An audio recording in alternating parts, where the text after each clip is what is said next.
Hi everybody. I'd like to thank you for joining me today. My name is Dr. Jacob. I'm a clinician at Partners in Change Psychological and Community Services here in Midland, and we're going to be going over the process of returning to school this fall and supports that we can address, things that we can do to try to help make that process a little bit smoother for everybody involved.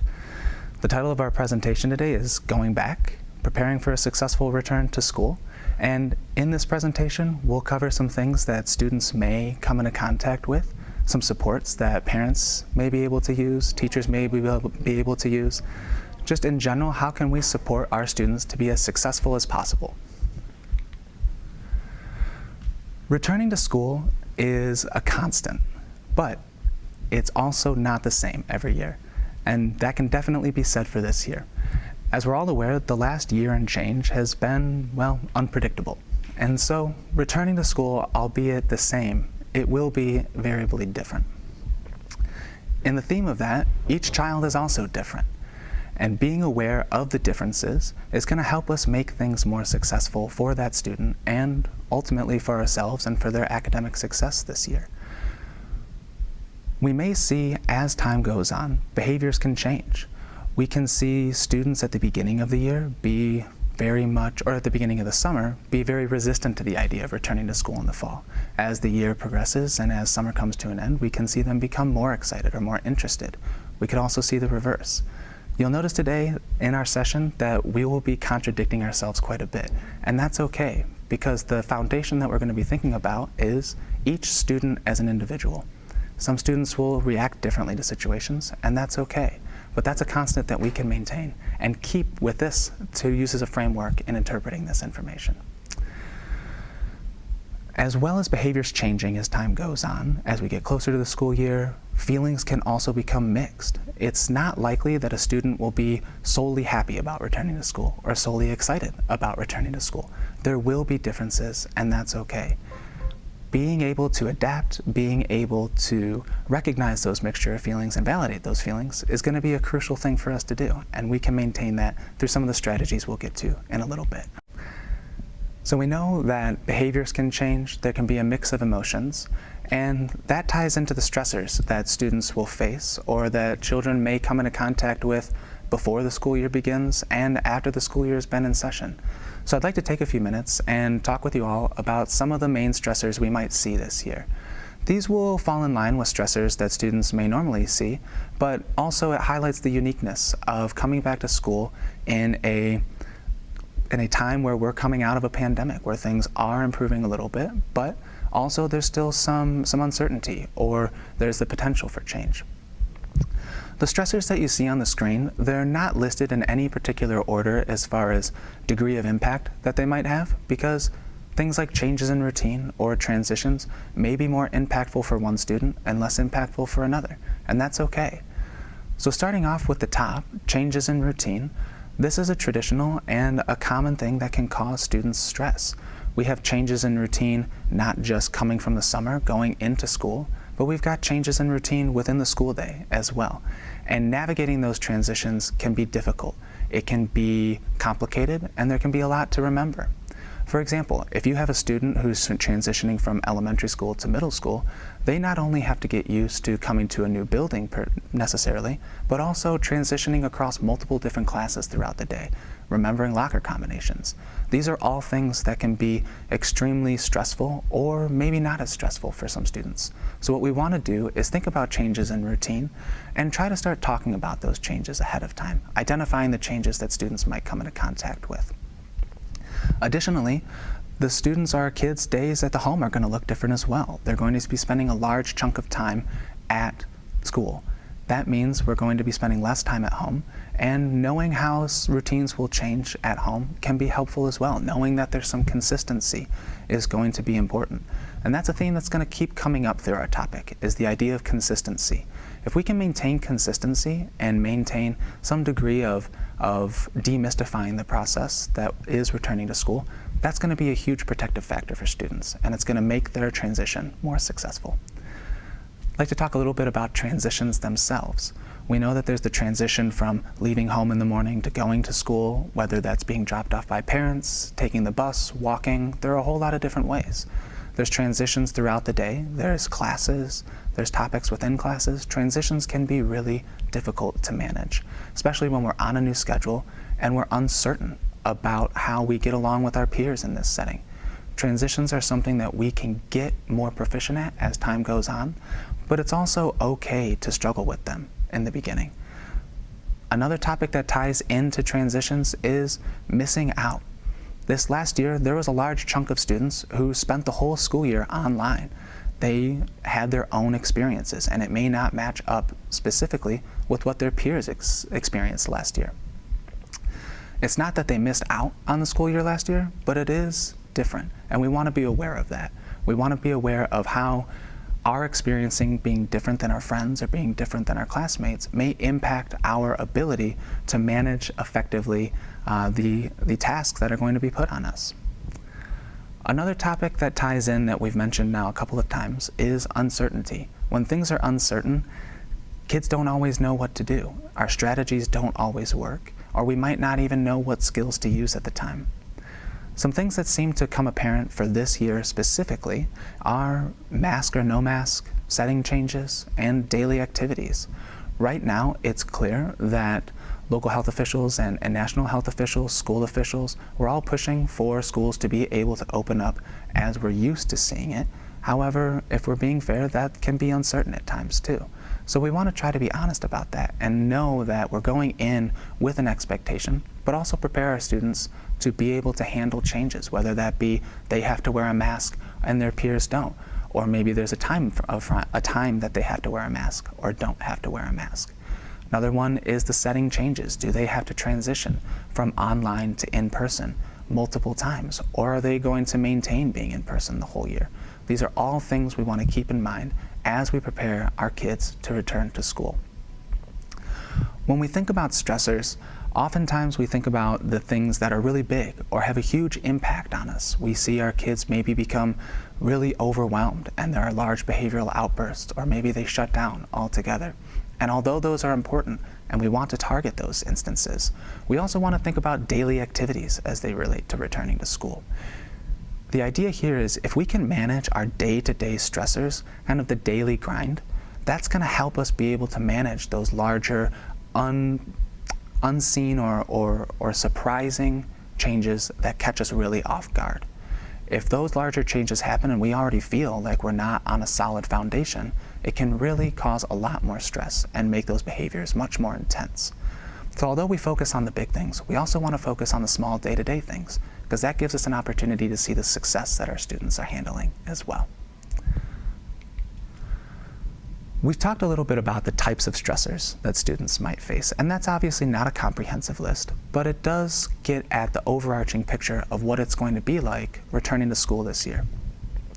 I'd like to talk a little bit about amount of stress that students may experience or that kids may experience.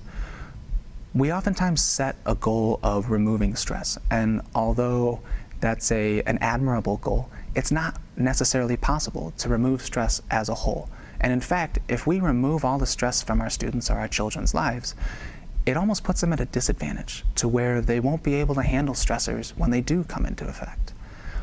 That's not to say that we want to make things overly difficult for our kids either. We want to try to find a balance. And what we do is we use our kids' behavior or our kid themselves as the thermometer for that.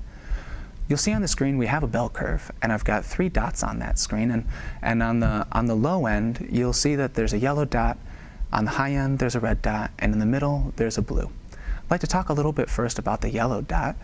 You'll see if you correlate the low on the yellow, it correlates closely to weak. When we have low degrees or the absence of all stress, performance can sometimes be a bit weaker than we expect. The idea here is we may have students who are disinterested, maybe they're avoidant, maybe they're not thinking about school as a whole. That could put them at a disadvantage if they're not considering what stressors they may come into contact with and thinking about the strategies they can use to balance things like homework and peer relationships, studying for quizzes or exams. If we have an absence of stress, although it may look good superficially, we may not have difficult behaviors to deal with. it can come back and it can start to make issues difficult later in the school year. So although low stress is tolerable in the short term, it can cause difficulties later on. The same can be said for high levels of stress. You'll see in the red, if we look at the high, it also correlates on the left-hand side of the screen where it says performance to weak. Again, we don't want our children to be overly stressed or so stressed that they can't get through their daily activities.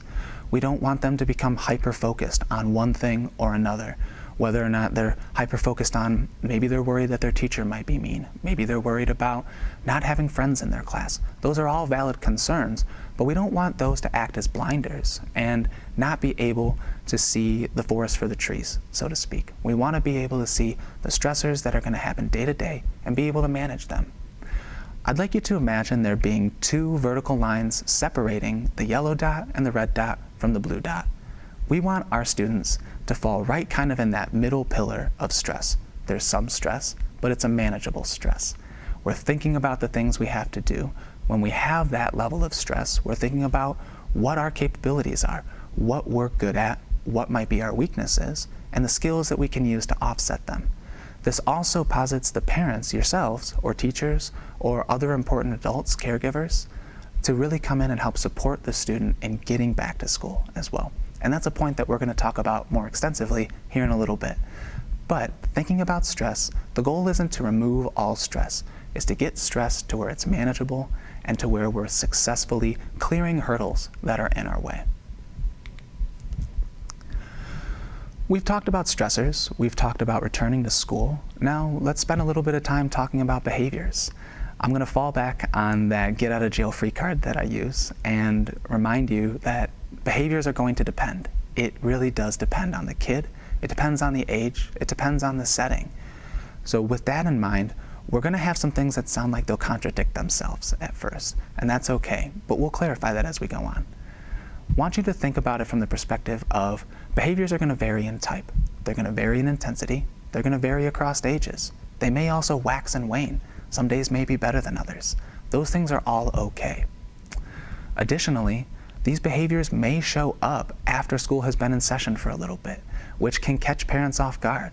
We start off in almost a honeymoon period where things are going really well and we think we've got it under control. And then maybe the first quiz comes, or maybe there's a big change and all of a sudden the wheels fall off. We want to make sure that we're keeping track of things and really making sure that our student is set into a schedule that's consistent. Although this list of behaviors is not exhaustive, it is highlighting the primary behaviors that we see. When we look at kids elementary aged, so kindergarten through elementary school, we see kids often make physical complaints. They may experience restlessness. We may see school refusal, or we may see irritability. And this is because we see a large difference in elementary aged, kindergarten aged students versus high schoolers. Children don't have the verbal skills all the time, or they don't have all the strategies that adolescents can have to really get our point across of what we're going through. And when that happens, we can see things manifest differently than we might think. Physical complaints is a common one. We can see kids complain of headaches. We can say we have an upset stomach even though maybe we haven't eaten anything strange. And obviously, if we feel like that's a scenario where there is a concern physically with our child's safety or their health, we want to contact the physicians that are appropriate to do so or the help to do so. However, if it seems like it's more of what we would consider a somatic complaint, we want to try to support it, but also challenge it. Restlessness is a big one in kids. They can have feelings and not know how to handle them. We may see them kind of almost look like they're bustling. They're moving around, they're doing stuff, they're active, but it may not necessarily serve a purpose. It may not be goal-oriented. School refusal is one that we want to talk about in a little bit. We've got a slide, or a portion of a slide dedicated to it, but refusing to go to school is one that can happen. It can be more intense in some kids than others, but there are some strategies that we can do to make sure we're getting a kid back to school and getting over that school refusal. Irritability with children, it's not limited to children. I'm sure parents with adolescents or with high schoolers can also acknowledge that there's times where they've been irritable as well. This isn't unique to children, but it does show up more often in children. Speaking about adolescents, we can see feelings of indifference be more common. Maybe we're saying we don't care. Maybe that's a technique to try to minimize the threat of the stress. But we can see indifference, we can see boredom come up, and one that can be concerning to parents as well is the increased potential for substance use. That's not to say that all adolescents are going to go out and look for substances to obtain, but we may see increased use of substances that they've used. This is one that adults may be able to relate to with if it's been a hard day at work, or maybe we didn't sleep so well before, we may have more coffee than normal. We may see adolescents rely more on certain types of foods, certain types of drinks to help kind of get through the day. We can see changes in sleep and changing in eating habits as well. And this is where I said I was going to contradict myself. We can see changes in sleep go either way. Same with eating behaviors. We can see sleep increase or decrease. We can see eating increase or decrease. It's not that we're looking per se for our child to be sleeping less or sleeping more. We're looking for that difference in what we know our child's typical sleep pattern is. If our child's typical sleep pattern is 8 hours and they're only getting 6 or 5 hours of sleep, or maybe they're not sleeping through the night when they typically do, those are the types of changes we want to be looking for and trying to address before the school year starts and they're being overwhelmed. We can also see increases in adolescents' aggression. That's not to say that all adolescents are going to become physically aggressive, but we could see adolescents become more on edge, or maybe a little bit more snippy or short-tempered, and verbal aggression becomes a thing. That's okay developmentally. We do want to address it socially though, because it's not a behavior that is going to help them transition. We want to try to address it and find the root cause and clarify what we can do to help in that situation. Lastly, and this one can be jarring for some parents, is seeing students or kids becoming withdrawn. As the time for school to start gets closer, we can see stress increase, and we can see kids start to withdraw from things that they typically enjoy doing. And that can be alarming to parents. That being said, it's something that we can address, and we can get supports and get behavioral momentum or get our kid engaged in the activities that they do like to engage in to help form as a barrier to the stress or help as a protective factor. So if our children are showing these signs, it's not necessarily that it's bad, it's appropriate in the circumstances, but we do want to address the intensity of it. And that's a note that we're going to get to toward the end of this presentation, is discussing what is the intensity for each kid. What's intense for one may not be intense for another. Although we could spend a lot of time talking about what drives behaviors and how those behaviors look different at different ages, it's a topic that we are going to benefit from talking briefly about today. And this one is, it may be best thought about if we have younger kids. When we have children who are presenting as potentially angry, it may not be just anger that they're experiencing. As we mentioned before, it's rare to have just one feeling or just one emotion at one time. So although anger may be a part of it, that anger may be stemming from our inability to manage the stressors that we're facing. And these are important to think about for returning to school, because we want to address these skills prior to getting into the classroom, so we have that foundation to build off of when the school year starts. One way of doing this, and again, this is a bit more in-depth, but it's worth its time on another talk, is identifying what's the cause of the behavior. Sitting down, walking or talking with our kid, identifying what is going on in their head. What's driving the anger? It looks like you're angry today, Jimmy. Tell me a little bit more about that. And we can get to an idea of, I'm stressed because I don't know my new teacher, or my friend in the grade above me had this teacher and they really didn't like them. Those are all valid things to be concerned about. By talking through it, we can identify a better strategy that better represents the emotion or the experience that they're having, and not just anger, or not just anxiety, or just fear. We can get a better picture of what our child's going through. When it comes to fostering success, there's not necessarily one path that guarantees success. Again, it's going to depend. We're going to want to think about our kid themselves and what's going to work for them. There are evidence-based strategies, absolutely, but we also want to be aware of when it might be best to tweak those strategies based on our kids' unique needs. You see a quote on the screen that may resonate more with our younger viewers than maybe our high school students, and that's okay, but the message still persists and applies to our older students as well, and that's, When we do something new, let's talk about what we'll do, from Daniel Tiger. And using something that younger students, such as kindergartners, may be familiar with can help to get this message across for returning to school. However, with adolescents, maybe we don't quote Daniel Tiger to them, but that idea of talking through strategies, talking through plans, that can really help to make things more manageable. And that's a great strategy for us to use. And it's one that we can relate to as well. If you've started a new job, you've started a new position within a job, having somebody there to help walk you through a process or walk you through a plan feels a lot better than just being thrown in the deep end and expected to swim. So with the topic of returning to school, we want to think about talking things through. We want to think about matching the skills to the kid and making sure that it's not just age appropriate, but developmentally appropriate as well. This is one that highlights a similarity with school curriculum. There is age-appropriate curriculum, but we also want to think about our kid as an individual and getting them the skills that they need that are developmentally appropriate. Again, talking about it ahead of time. We're bringing it up well in advance of the school year, talking about it maybe not every single day, but increasing the rate of discussion as the school year comes closer. That way, we're not 2 days out and all of a sudden we feel an overwhelming sense of dread or stress with returning to school. It's something that parents, that caregivers, that important adults have been talking with us about. We know it's coming, and we have some plans and some strategies to help get us through that start. That ties into demystifying the process. Anxiety feeds on the unknown. Uncertainty is a breeding ground for anxiousness. If we don't help kids fill in the blanks about what the school year is going to look like, or acknowledge if we don't know what the school year might look like, they'll fill it in themselves. They'll look for answers. And the risk with that is they may not always find the best answer. Kids are pretty resourceful. They'll likely find an answer, but we want to try to be there to support our kids and identify things that are going to help clarify it.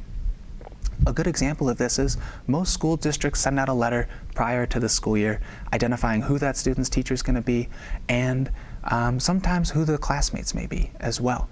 Or in the case of middle school and high school, what class schedules are going to be. When we get that letter, we can take that opportunity to, whether it be sit down with our kids or walk and talk. It doesn't have to look the same for everybody, but walking them through, hey, it looks like you're going to be in the class with this teacher. I know you were really excited to be with them.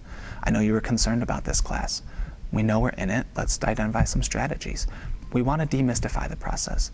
Even breaking things down that might seem really basic. Maybe we've driven our kid to school every single year since they've been in school, and they ask, are you going to drive me to school again this year? That tells us that's a thing that they're concerned about. We may not be knowing why right away, but we can help demystify things even if it seems apparent. It can be reassuring to kids. When we talk about supports, we often think of kids from different settings. We've got the community setting, the school setting, and the home setting. And we're going to spend the bulk of our time today talking about supports for school settings and home settings, because these are going to be the two primary ones correlated to this discussion. When we look at supports for students within the school, we've broken it down into two primary groups. We have social connectedness and school staff. When we look at social connectedness for kids in the school setting, a big one that comes up is peer relationships. And this one may be difficult this year, especially if it's a student who's returning from being online all year. We can try to identify ways of building that peer connectedness up prior to the school year starting. If it's something that your family is comfortable with and is safe for your family, maybe we can talk about different types of meetings, whether it be in person or virtual, with friends or with peers that we think we might be friends with.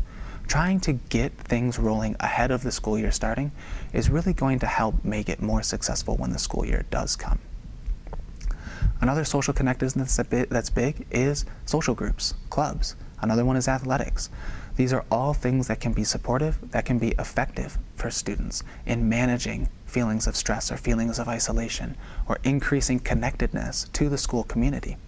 One of the biggest protective factors for students' educational success is social connectedness in the school setting. If we have people that we feel connected to, that we feel we belong to a group, or that we have meaningful relationships with, that's going to help offset a lot of the stress and a lot of the anxiety that they may face surrounding school. Another one that's a huge protective factor for students are relationships with school staff. Although inherently different than peer relationships, relationships with teachers, with school-based counselors, with coaches, or with other trusted adults are going to be another thing that we want to try to build up for students going into the school year and maybe remind them of relationships that we have in the school. These are going to serve as something that helps build that foundation of consistency, helps build that foundation of support, not from a peer social perspective, but from a staff perspective as well. It's an environment that they feel belonging to. It's an environment that they feel like if things get difficult, they have a trusted adult that they can go and talk to in the school and get the help that they need. Although there are strategies for the school, we're going to be best spent talking our time over strategies for the home. Strategies for the school are absolutely ones that we can collaborate with school staff, and they have fantastic training in implementing those strategies. And that's why one of these bullet points correlates to collaborating with teachers, collaborating with school staff, and we'll get there in a minute. But first thing I want to address too is getting your kid to school. School refusal is something that happens. And students may genuinely not want to go to school, and they may have a good reason to not want to go to school, and that's okay. We don't want to dismiss those reasons, but we also don't want to engage and allow avoidant behavior. We want to make sure that we can get our kid to school safely and successfully. This is not always easy, and there are some strategies in the coming slides that we can do or talk about that can help make this a little bit more achievable. But overall, getting our kid to school is the #1 evidence-based practice when we have school refusal. That can be made easier by validating concerns and feelings. It can also be made easier by practicing leaving the house, going places. A lot of times in summer, we get used to kids being around home all day because we have jobs through the summer most likely. And that's okay. But if we can take the opportunity to make small trips on the weekend, or maybe in the evenings when we're off work, when we have a few minutes here and there, that's going to really help to build that skill of getting comfort leaving the home, getting comfortable going places, seeing people. That way, our first time back into the community isn't the first day at school, because that could be very overwhelming for students. So really practicing this skill and driving it home allows us the opportunity to identify the difficulties ahead of time and adjust for them with plenty of time. One that historically has been an option, and it may or may not be depending on your school district this year, is being able to meet your teacher or meet your students' teachers before school starts, being able to go and see the classroom. Sometimes students will be switching from elementary school to middle school. They have to navigate going to multiple different classrooms. It can be helpful for kids to be able to walk the halls and see, this is where my math class will take place. This is where English will take place. This is the room I'll go to for foreign language class. It gives us an idea and it demystifies that process. If this is an option, I would strongly suggest that you take advantage of it. It's something that, as long as you feel is safe to do, it can be very supportive for the student. And that way we see our teacher prior to the first day of school, and it's not a brand new face. It's still a new face, but it's someone we've at least talked to before and are familiar with. Another one that we can do is develop a routine prior to school. Summer is often enjoyed because it's a time where we don't have to get up as kids at 6 a.m. every day, or whatever time we wake up during the school year. That being said, waiting for the first week of school to get up at our time, although it's manageable, there are some easier ways or some more supportive ways we can go about that. Getting some schedule implemented prior to the start of school, even if it's not perfect, will give us a leg up on being prepared or being awake when we get to school. Kids' circadian rhythms take a while to readjust. Our circadian rhythm is the rhythms that our body uses to secrete hormones such as melatonin that help regulate our wake and sleeplessness, our sleepiness. And if we wake up and we're in a deep state of sleep, getting to school right away might be difficult. But if we practice that over a number of weeks and we're used to waking up at that time, we often find that kids are much more successful at getting out the door and getting to school in a much more alert state and ready to learn state, which makes the whole process much easier. The timeline for that can look different for different families. If we know that schedule changes are hard, maybe we start in the month of August. If we know it's usually a pretty easy transition, maybe we start a couple weeks out. But getting a schedule implemented that reflects a school schedule will absolutely help your child transition more successfully. Another thing we want to try to do is take this a day at a time. It's easy for adults to think about the big picture of things. We see further down because we have different perspectives on where we are in our lives. We also want to try to take it a day at a time for our students, though, and note that maybe today was a rough day at school, and those happen. How can we make the next day a little bit better and not fall into the trap of today was rough, the whole school year is going to be rough? Again, I advocate strongly that parents stay in contact with school staff. This is going to help keep things consistent for your child across the school and the home setting. If we know what the expectations are, then we can adjust much more effectively. And this is something that can help the teachers as well. They're more aware of any difficulties your student or your kid may be going through and helps them adjust the strategies that they use in class to make this more successful for them. We'll talk about this at the end as well, but you know your child. You are used to living with them, you're used to working with them. If you feel that your child's behaviors or stressors become so unmanageable or are so intense that they can't navigate those day-to-day activities with success, or it's been prolonged periods of these behaviors coming up, it may be worth considering contacting a mental health professional to talk more about this and see if further interventions may be helpful. I want to thank you all for joining me today to talk about this. This is an important topic, and it's one that's going to be unique to this year. And as you go through and you prepare for this process, it's likely that questions might pop up. And I want you to know that there are people there to help answer those questions if they do come up. Our contact information is on the screen, Partners in Change Psychological and Community Services, and we are located in Midland. We also have an office in Mount Pleasant as well. Our Midland office is our main office, and I have the phone number for us up on the screen there at 989-832-2165. We also have a website that describes our therapist specialties and what may be a good fit for you. I want to thank you all again for joining us today, and I want to wish you all, your families and your students, a successful return to the school year, and